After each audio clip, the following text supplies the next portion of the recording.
Welcome to the 38th chapter of the book of Genesis, story of Judah and Tamar. Judah, the son of Isaac, Jacob, brother. And the story is a long story, and it's only one chapter, but it probably covers a period of over 20 years. And it begins in verse 1. Ageneto they, into Cairo Aquino. It came to pass in that time.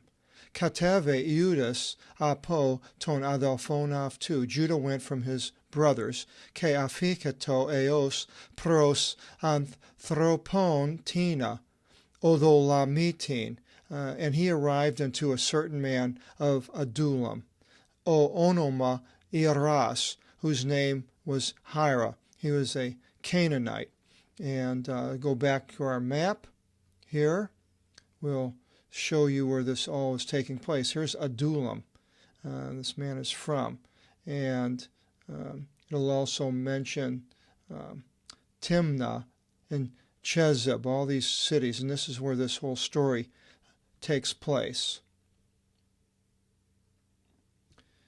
In verse 2, Ke ethan aki Iudas thigatera anthropu Canaaneu. And Judah saw there a daughter of a Canaanite man, E onoma Sava, whose name was Shua, Ke eleven aftin, and he took her, Ke isilthe pros, and he entered to aftin, her. She was a Canaanite. So Judah's going against the wishes of his grandmother of having any relations with the Canaanites.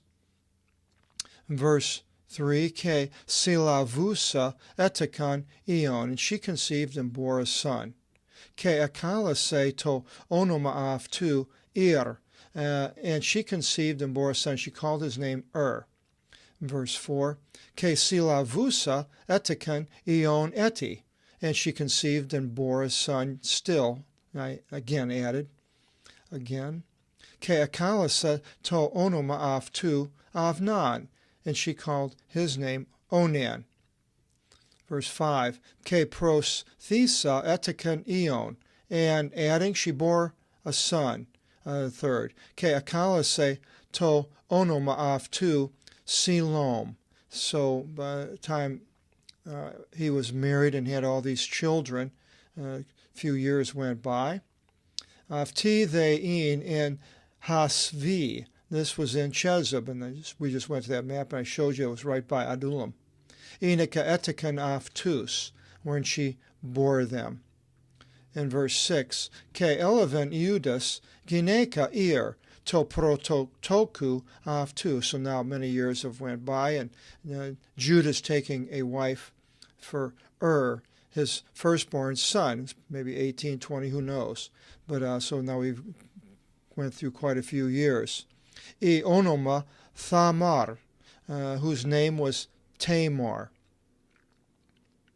And now, whether Tamar was of the Canaanites or not, or she was part of the family, it doesn't say.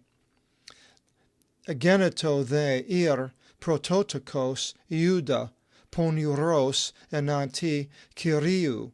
And it came to pass, the firstborn of Judah, was wicked before the Lord. Ke apektanen afton o theos, and God killed him. Here we see God actually showing displeasure over certain acts, and whatever he did, it was a displeasure to God. Verse 8, Ipe they Iudas to avnan, Judah said to Onan, Isilthe prostin gineka to adelphu su.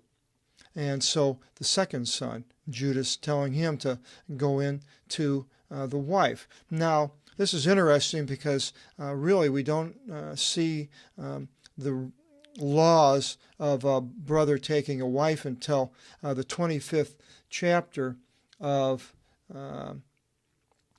Deuteronomy. We'll go there here, and it says, and if brethren should dwell in the same place, and one of them should die, and there might not be seed to him, the wife of the one having died shall not be outside the husband's family, nor near. The brother of her husband shall enter to her, and he shall take her to himself as wife, and he shall live with her. And it will be that the male child, whoever she should give birth to, shall be ordained from the name of the one coming to an end. And his name shall not be wiped away from out of Israel. So that was in 25:5. But now we're going way back 400 years or more earlier. And this apparently was being done at this early time. So the father tells the second son to go to bed with Tamar.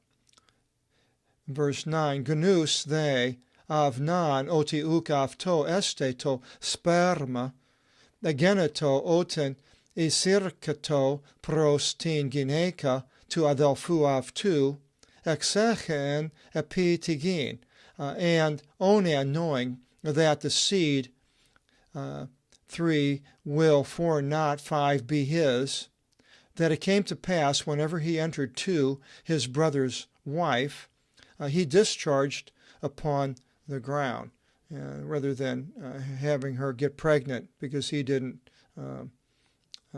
want the responsibility. To me, thune sperma to adelpho avtu, to not give seed to his brother. In verse 10, Poniron they ephani, enantion to theu, oti apise tuto. And it appeared wicked before God that he did this. And here again, God shows his disfavor somehow. He put him to death. Ke et thanatose ke tuton, and he put to death also this one. Now somehow they found out that this was God's displeasure, unless they're in putting this on top of natural occurrences and saying that God is a displeasure. I would think it would be the first one, that somehow that they know that this was not the thing to do.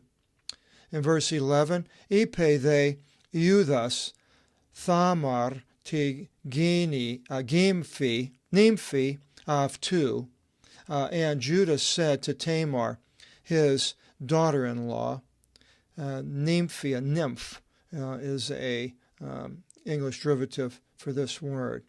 Kathu hira in toiko tu patrosu. You sit as a widow in the house of your father, eos megas genite silom o eosmu, until Sela, my older son, megas, the greater son, really, it would be more literal, but it means the older, he becomes older. Ipe gar, for he said, Mipote apothani ke utos osper ke I adelphi avtu, lest at any time this one also should die, as also his brothers. So he apparently thinks this woman has a lot of bad luck, that every son that he has that goes with her dies.